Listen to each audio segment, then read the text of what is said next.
Hi guys, it's Mr. Mellenberger again, and I'm going to read Chapter 2 of Parrot in the Oven. But all this reading, really works up an appetite. So, taco break. All right, let's get to it.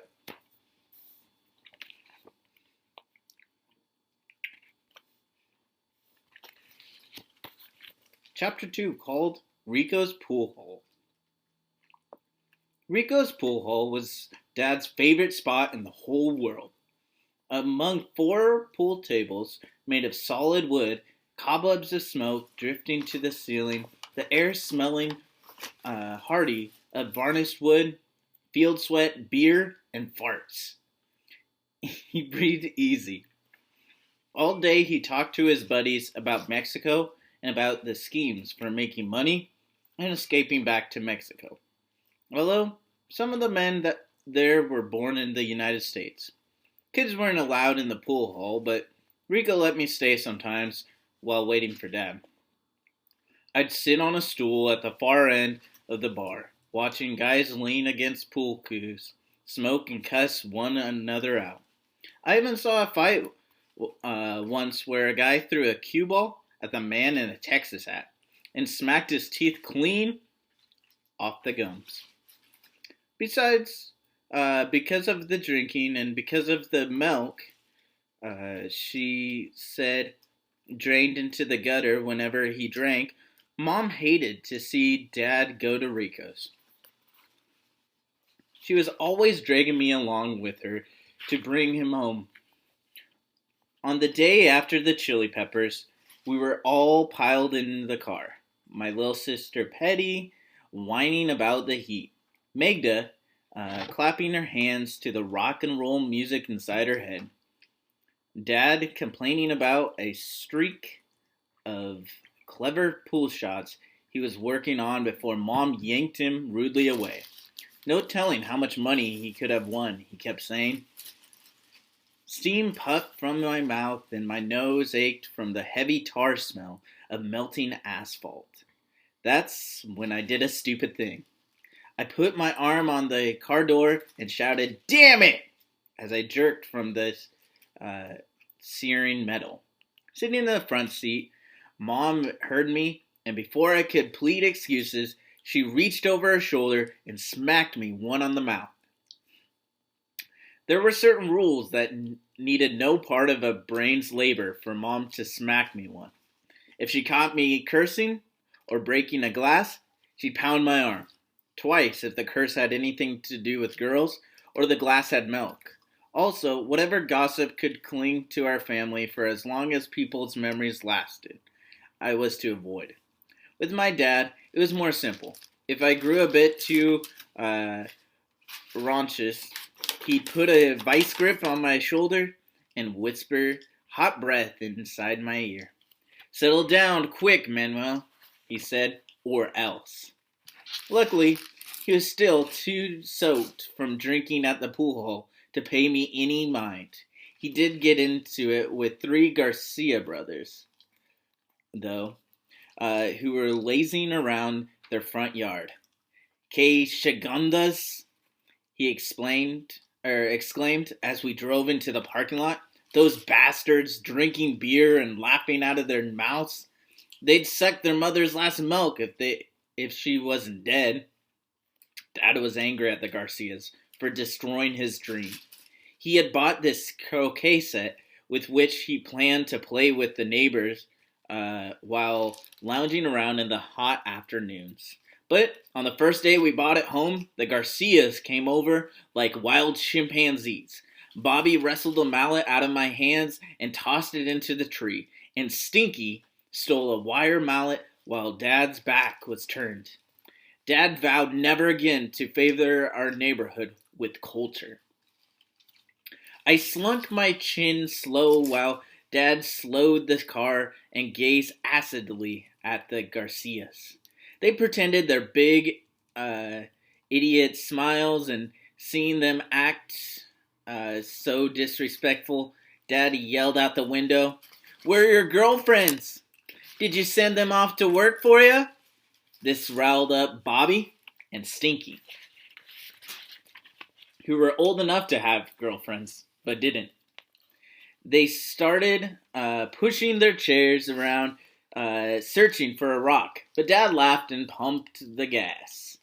He was chuckling under his breath when he pulled up in the front of our house, made of sheetrock and gravel tile roof.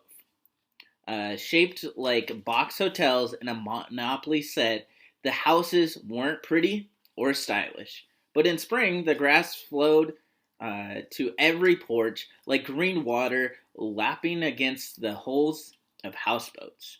And that was beautiful. But now it was summer, and the heat had sucked the grass blonde. Dad seemed to like his clever joke. So I figured the next best thing for him was to start in about the welfare. And sure enough, he fired his 2 cents into that one. Actually, Mom started him off, so I shouldn't blame Dad totally.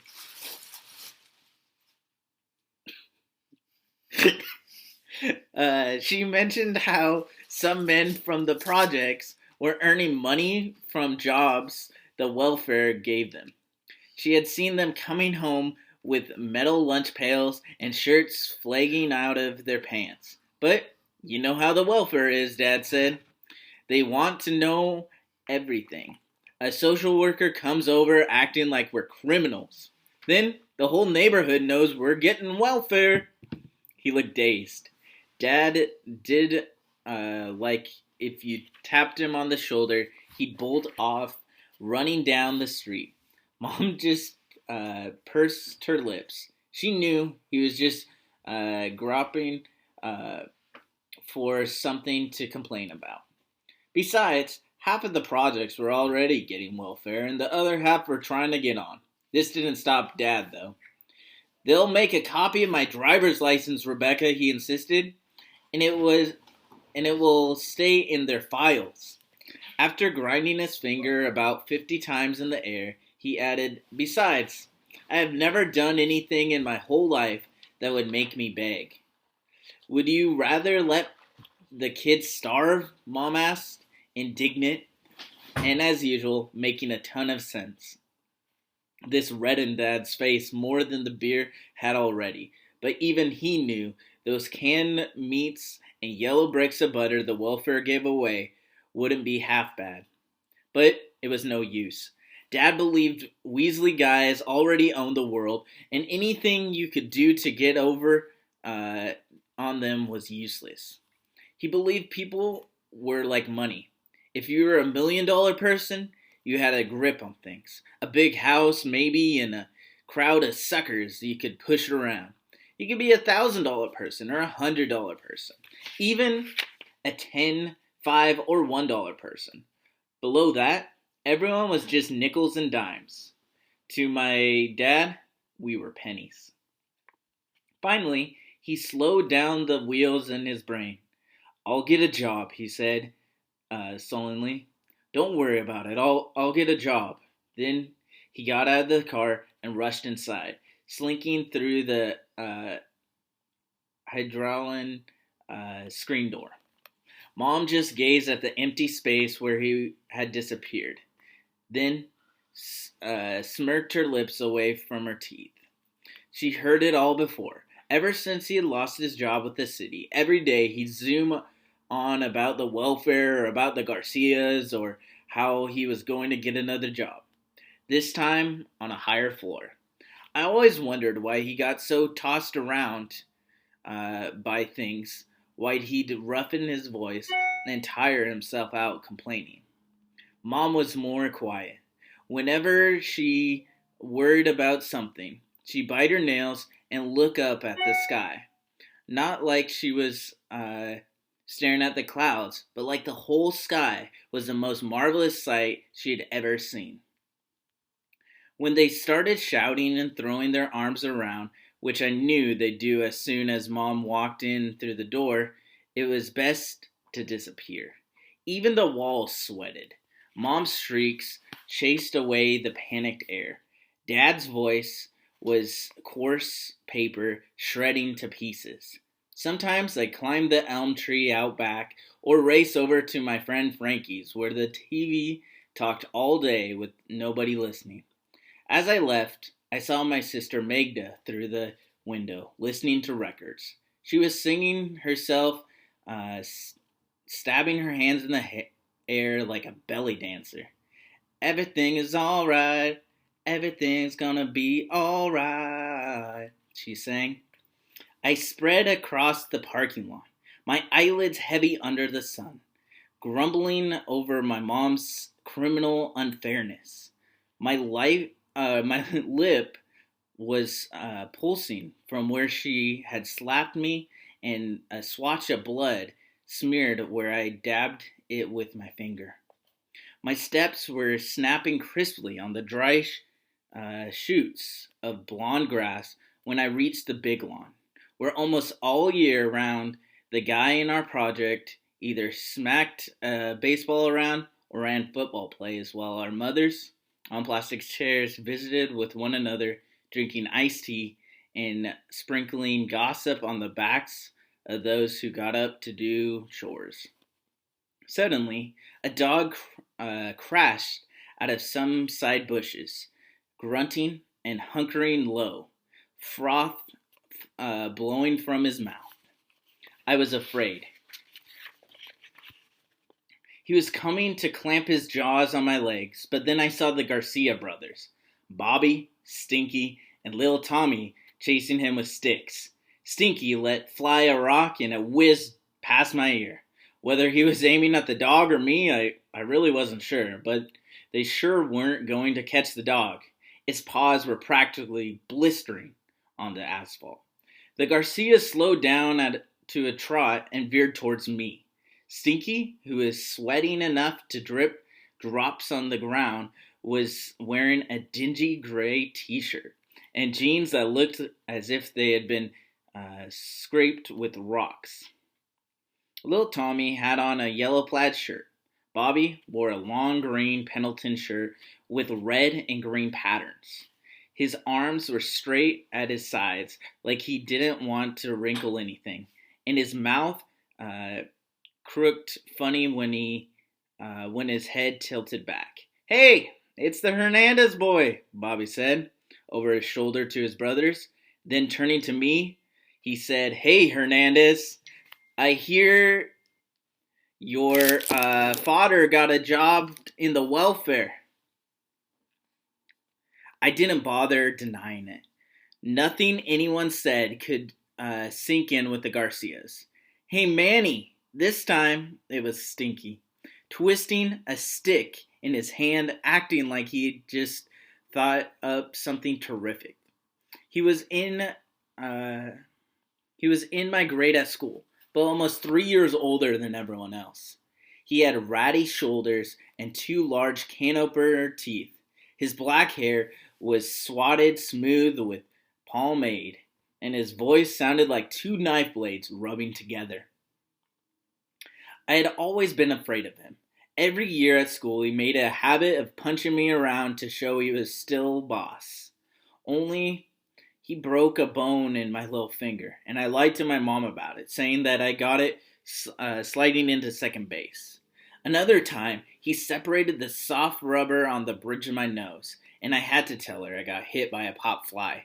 Stinky was either hitching up his pants or trying to pull a knife out of his back pocket.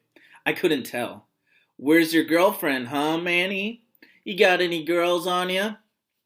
Bobby, the oldest, came over and slung a lazy arm over my shoulder. I thought maybe he wanted to give my head a knuckle burn, but instead he looked into my ear as if peering into a microscope. He started fiddling with the collar of my shirt, twisting it like a necklace around his finger. His breath smelled gamey of beer and sour pork. "You think your dad could get us some girls, Manny?" he said. "Your dad knows a lot about that, huh?" He pulled on my collar. "What do you say, Manny?" Then he yanked hard again on my collar. I jerked back for balance, but slipped and smacked my hip against the sidewalk. I stood up in an eye blink, not wanting to be lying there with the Garcias around me. Instead, me, inside me, something nodded, began to gel, then jiggle, as if shaking loose from under a trembling light. Even little Tommy could tell I was scared. He was bouncing up and down, his scrawny legs working furiously, his uh, fists clenched above his ears. Stinky shoved his way back in and pressed his palm against my chest. "Hey, Manny," he said, "why don't you fix me a date with your sister, S.A.?" "She doesn't go on dates," I said, but right away knew that I had made a mistake by talking. "Oh, yeah? Why don't she go on dates, huh?" Stinky asked. "What? Does she think she's too good for me? Is that it, S.A.? Is she too good for me now?" Stinky's fist was wound tight, and he was jabbing it close to my face. I could see little white lightning bolts between his knuckles. "My dad says she's too young." "Too young?" Stinky exploded, fanning open his fingers. He started flinching his arms. "Man, she must be 19 or something." Then little Tommy, looking ornery and offended, huffed over and planted his bony chest against mine. He had a big smudge of dirt on his cheek and a glob of gum stuck in his uncombed hair. He glared at me with his tiny anger, but Stinky wasn't finished, and again elbowed his way between us. "Who in the hell does your sister think she is, anyways? The Queen of Sheba? I ought to kick your freaking ass right here, just to show you no one's too good for me." He slowly cranked back his fists as if to clobber me, but then Bobby, who looked sleepy, like someone had poured Caro syrup over his face, shoved him away. "Get back, Stinky. He's just a punk." "Hey, it's Manny who wants to fight, not me," Stinky exclaimed, exaggerating his voice. "Look, Bobby, he's making a fist at me." When Bobby turned, Stinky steered around him and flung a blow at my chin, his fingers whipping the air near my nose. "Hey, you want to fight?" he said, stepping back and shuffling his feet around like a boxer, admiring his moves. Stinky was wild about himself. He began clowning around, winding his arms and bluffing blows at my face. "I'll break your nose again, boy," he said, snapping his fingers. "I'll make that bump on your nose bigger. You'll lose 10 pounds just taking in my punches." Pushing Stinky away, Bobby turned to me with a creamy voice. "What's the matter with you, Manny? Don't you like us?" Just like that, they lost interest in me and started walking across the big lawn towards the yellow projects. A cold ache of fear thawed in my chest, but I didn't move, thinking that if I did, they'd reel around and start bullying me again. When they were a little bit farther away, Stinky turned around, waving at me like I was his best friend in the world, which, actually, even after all the times he had beat me up, I really think he believed. "Next time, I'm gonna kick your ass," he said, smiling friendly. I decided to head back home. I didn't want to risk running into them again. The sky was scarred with clouds shaped like giant hoof marks. But the sun was hot and sputtering on the rim of the horizon. It was like walking into an ocean of heat. When I got home, everything was quiet. I saw Magda through the window of her room. All right, I think it's time for a taco break.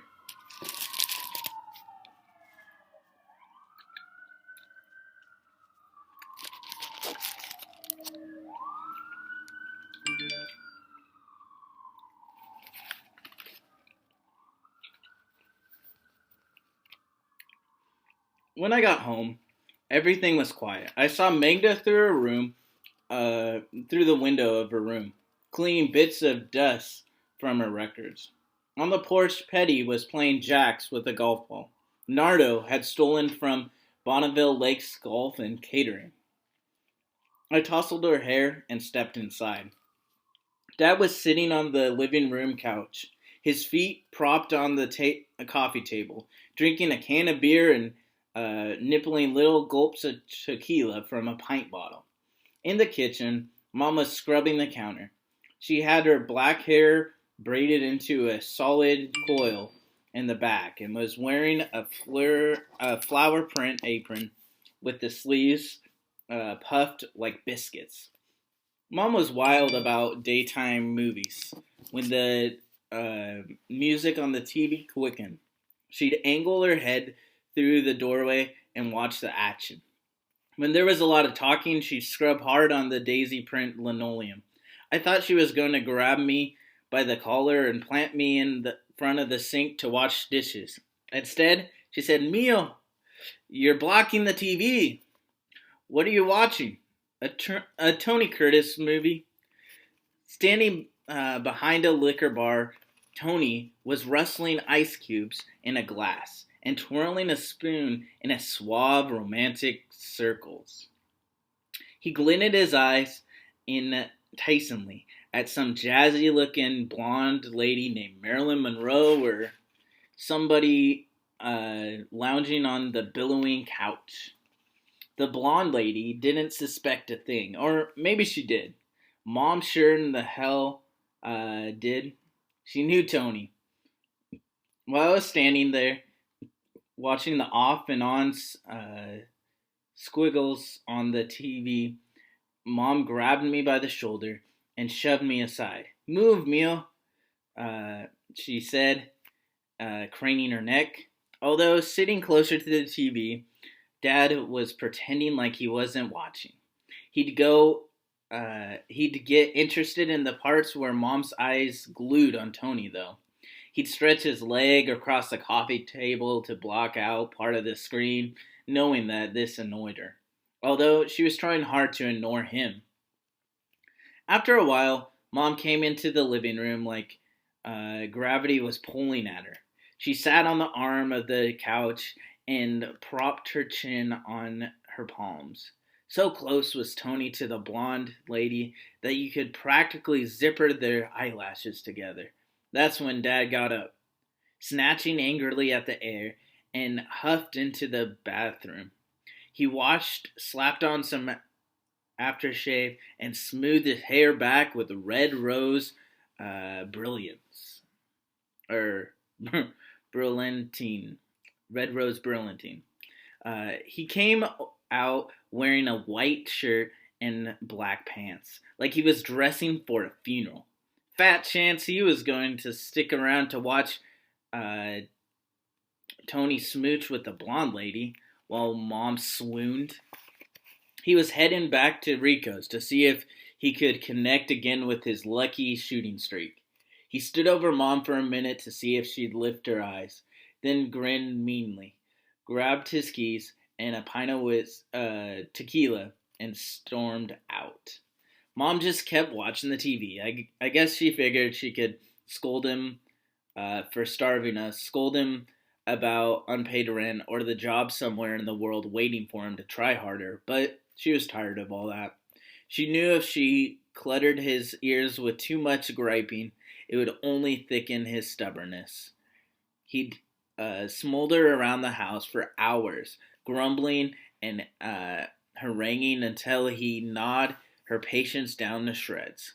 Outside, I heard the car starter winding, but it wouldn't kick over. God damn it, Dad shouted. I pushed the curtains back and saw him wrestling with the arm of the gear shift, which sometimes stuck.